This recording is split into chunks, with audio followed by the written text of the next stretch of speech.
What is going on, everybody? This is Coach Coleman, Jesse Coleman, and you're checking into Breakthrough Blueprint, the podcast, where we help you tap into your full potential. What's going on, what it is, what it do. Happy Wednesday. Almost done with December. 2025 is almost over with. We're going into 2026.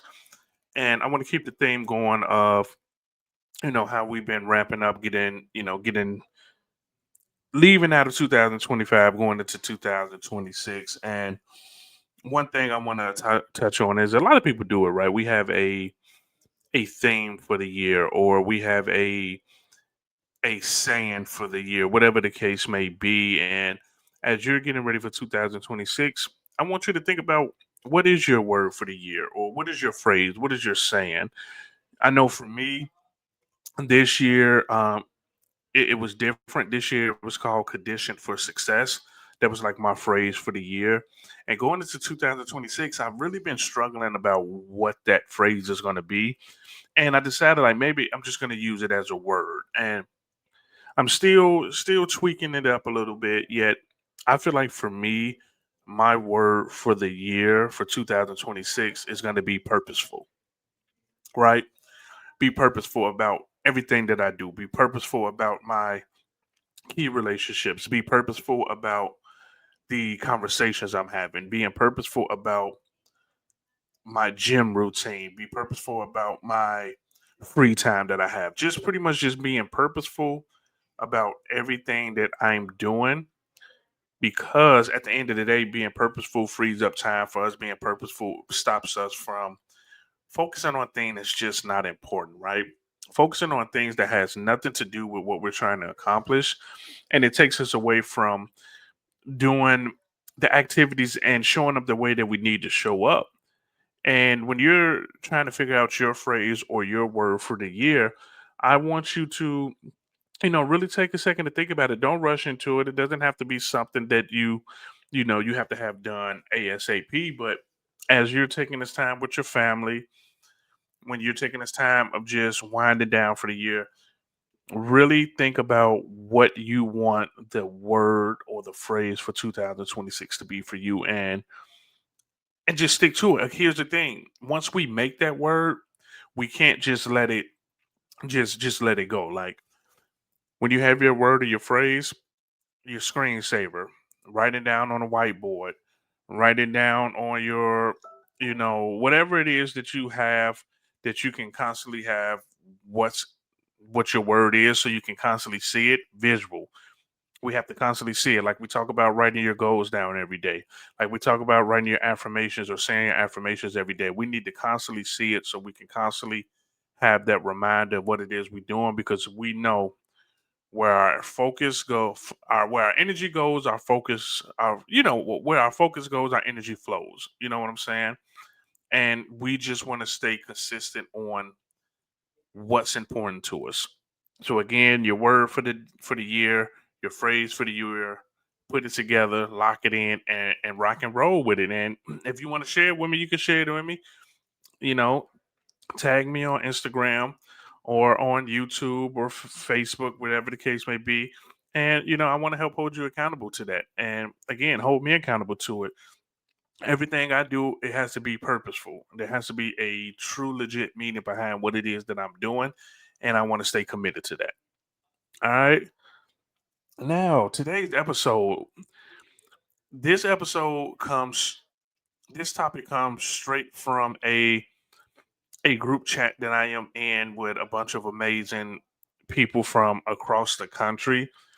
And it was a topic that came up about authenticity, like people being authentic to themselves.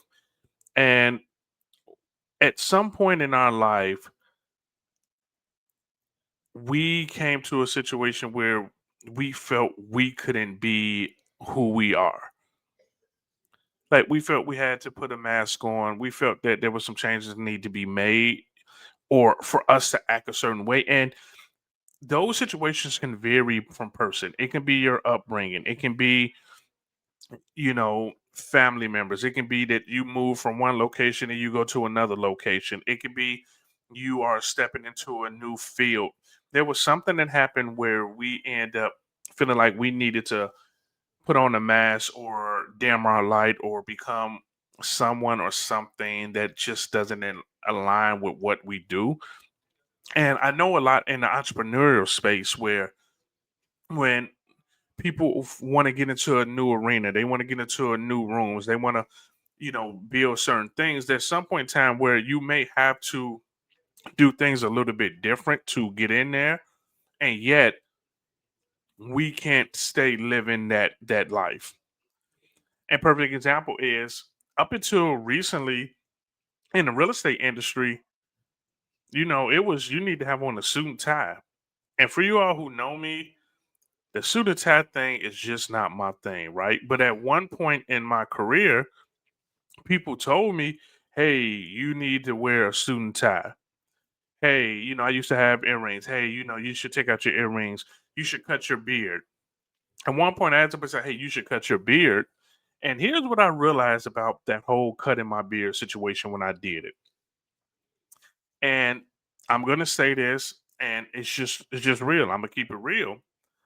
Me cutting my beard had nothing to do with people that just didn't want to work with me because I'm black.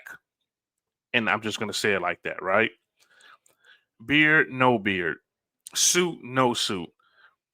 People made decisions not to work with me because I was black. Not everybody, but there were a lot of people that made the decision not to work with me because I'm black. And at the end of the day, it is what it is. But that was one of the things that made me realize, like, hey, show up as your authentic self. Be who you want to be. Don't put on the mask for anybody because at the end of the day, putting on that mask may still not get you the outcome that you're looking for. And we're going to talk about, when did you stop being you? Now, again, I am no therapist. This is not one of those things, but I'm pretty sure we all can pinpoint a period in time, a situation, something that happened where we stopped being us. It was a moment or season. It was something where you started presenting yourself as a version of you that wasn't truly you. Not saying that it was all the way fake, but you compromised some things about yourself that you probably wouldn't compromise, you know, frequently, right? And when you're thinking about that situation, you got to realize, okay, was it for acceptance? Was it for survival? Was it for success? Was it for safety? Like there was a reason why you felt you needed to compromise who you were and not show up in your full authentic self. And it's just again highlighting that thing. Again, we're never able to make a change. We're never able to move forward if we are not real about the situation and you know, how things showed up for us, right? And I already talked about it a little bit. Like that conditioning, where it was created, like creating that mask, it could have been childhood conditioning. It could have been workspace expectations. It could have been cultural pressure. Pressure. You see that a lot, right? And sometimes we are told directly or indirectly that we should be something else. And I will say this. A lot of times we got to be careful with that because a lot of that energy comes from people we love and trust. And it's not them doing it out of spite or from a negative standpoint. It's them doing it because they care about us. And sometimes they care about us too much that, you know, it it turns into a negative. And it's something funny. I don't know if any of you all have watched the movie. If you haven't watched it, you need to watch it. It is a funny ass movie. It's called Couples Retreat, right? With Vince Vaughn and them, and they went on the island. They had a couples retreat, and they were talking to a marriage therapist, right? And the marriage therapist like, it's just like having a puppy that you love that puppy so much that you squeeze it, and you kill a puppy. That's pretty much like how it is. Like people love us so much that they care about us and they don't want to see us hurt. And for my entrepreneurs and my business owners or people that may change the direction of school or quitting a job, going to a new job, people will probably say, hey, I don't think that's the right thing for you to do. You know, I heard this on the news, or, you're starting over from scratch. Do you really want to do that? They're not saying it out of spite. There are some people that's truly saying it because they love us and they care about us, and they don't want to see us struggle and they don't want to see us hurt, right? And for us, a lot of times when looking for approval, seeking approval slowly replaces your authenticity. Seeking the approval from a spouse, seeking the approval from a parent, seeking the approval from your peers. And let's just say this, let's just keep it real, right? Seeking approval from people that really don't give a damn,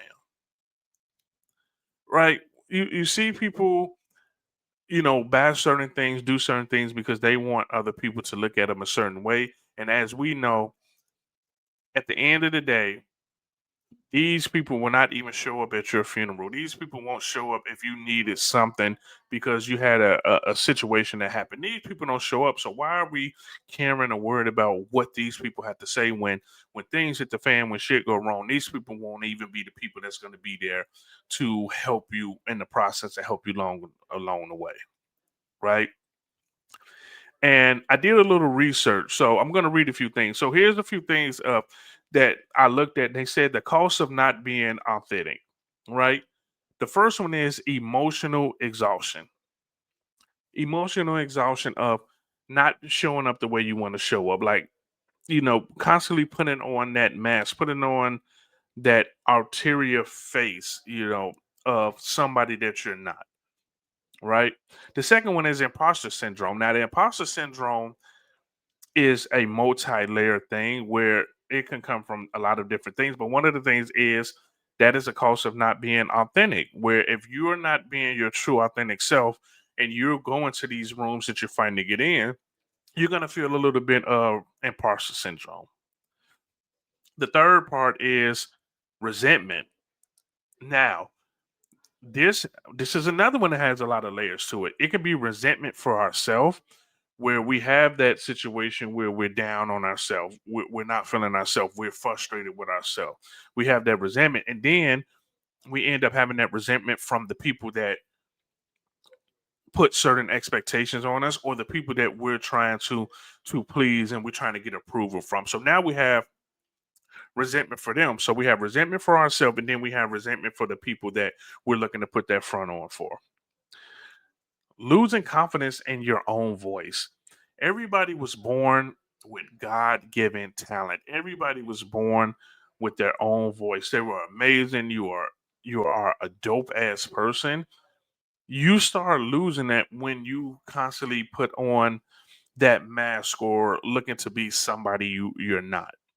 You never want to lose yourself. A lot of people call it lose yourself. You can see that a lot when people have relationships issues where once they get out of a relationship, they're like, I have to find myself. I have to remember who I was. And that's a big part of not being authentic, that you lose your voice. And then the last part is, let's just say everything works out in those other areas where now your success feels, it still feels empty. And a lot of us has been there before where we push for something that really isn't something that we want to push for, and we look to accomplish some things, and then when we accomplish it we still feel like it's like, okay, now what? I still don't feel nothing. I'm still not in a place of being happy.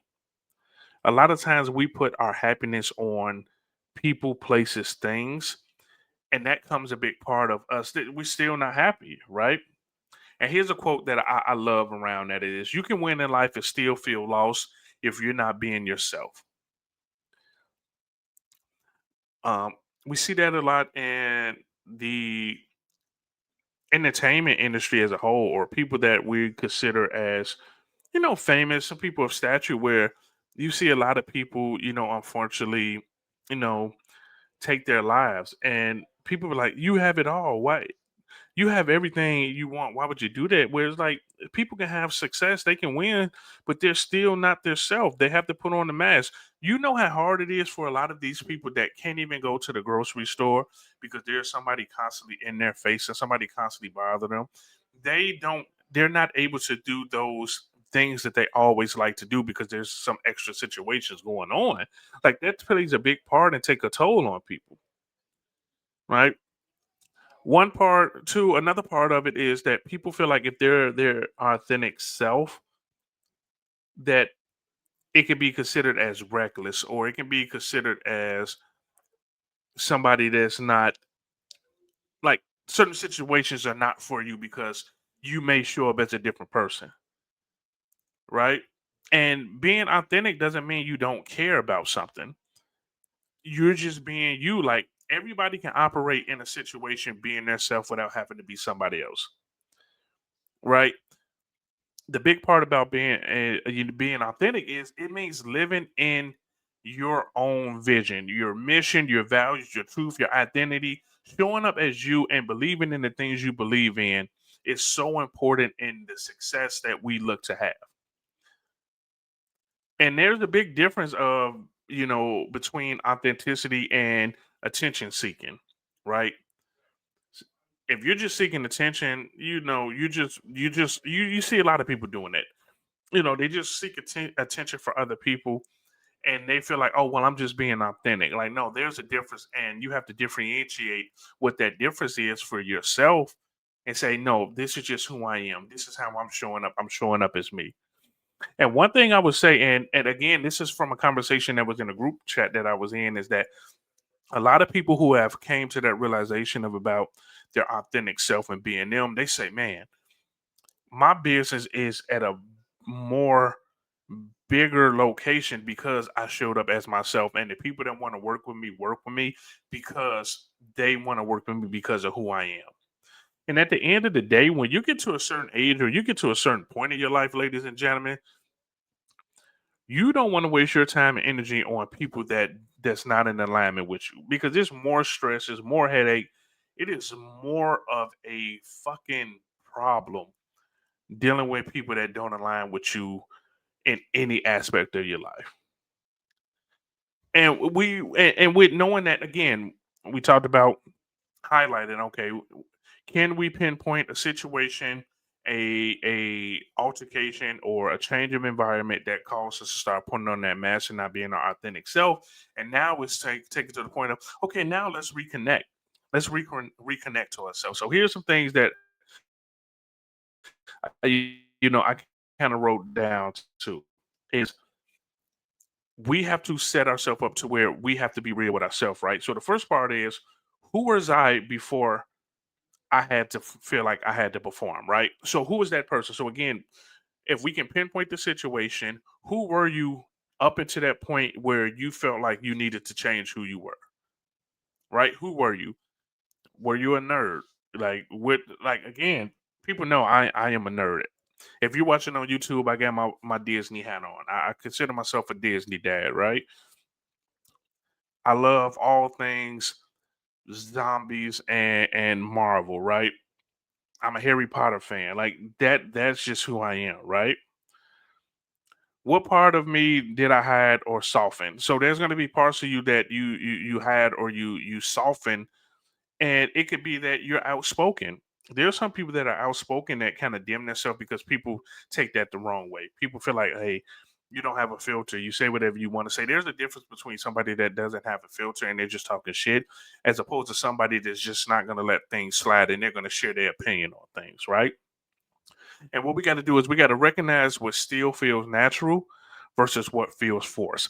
That is a big part about it. Okay, is this naturally me or is this me forcing something? Okay, we have to differentiate that. We have to be, again, awareness is so critical for our success in any aspect of our life. Being real, being right, where we currently are, where we want to get to, and what were some things that got us to that point.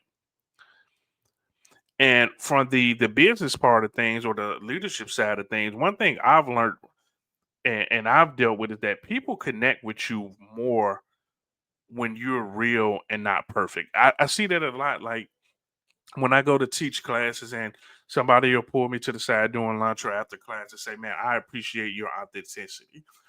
Because what happens is we have people that come up here, they stand in front of us and they talk down like they're better than us, as opposed to somebody like, hey, I've been in your situation. I'm still in your situation. I just learned these ways to get out of that. And being authentic builds trust, right? It builds trust, influence, and impact.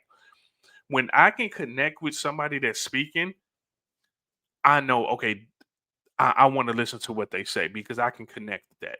They're not standing there as somebody that's better than me. They're standing there as somebody who's dealt with things and they're figuring it out. They're figuring it out, or they figured out how to maneuver through those things. And for you to be a leader, or for you to have a business owner, you have to be and authentic to what you want. You have to build that trust, that loyalty, and create an impact for people. And a big part, we are in a society where it's trends, trends, trends. Everybody want to follow the trends, but you have to let your personality and values outweighs and lead instead of the trends. You see, there's a lot of trend followers. Then there's people that just go their own route. Like, I'm gonna do my own thing, right? I'm not gonna follow the trend because those trends that don't align with what I'm doing. They don't align with my values. So I am gonna show up that way, right? So here's the last few things on this topic, and then we're gonna wrap it up. Give yourself permission. And here's what I put down: give yourself permission to change. Give yourself permission to be misunderstood. Give yourself permission to stop performing for rooms you've outgrown. The right people don't need a performance, they need you. So again, give yourself permission to change. You're gonna get uncomfortable. Shit is gonna get weird. Give yourself permission to that. Give yourself permission that people are not gonna understand you and people are not gonna like you. You're not put on this earth for everybody to like you. And give yourself permission to stop performing for rooms you've outgrown. That's a big one. You've outgrown environments, people, places, things, key relationships, employment places, hell, even your gym. It doesn't matter. You have outgrown those things. And one thing the world needs, it doesn't need people to perform more. It needs people to show up as their authentic self and to pour into them and let them know that, hey, you don't have to be perfect to get to where you want to get to. Here's my challenge for you all as we wrap up. Take a minute to really evaluate things and ask yourself, where am I still pretending? What area in my life, what aspect that I'm still pretending that I still have this mask on? What part of me have I muted to stay comfortable? That's a big one, right? What part of you have you muted to stay comfortable because you didn't want to ruffle feathers or because you didn't want to get out of your comfort zone? And then one action that you're going to start doing this week, one action you're going to start showing up more fully in this week. What is that one action you're going to do? So again, let's be our authentic self. I think, yeah, I'm gonna name this episode "Coming Home to Your Authentic Self." Going back to who you were when you were happy, when you were knocking out the things you want to knock out, when you were accomplishing the things you want to accomplish. Right? Let's start back being our authentic self. Let's start back being us, and let's start back doing the things we love to do and being the person we love being, and no matter what anybody else think. So again, this is your boy Coach Coleman, Jesse Coleman, checking in. Thanks for rocking with me for another episode of Breakthrough Blueprint, the podcast, where we help you tap into your full potential. Be your authentic self. See you next week. Peace.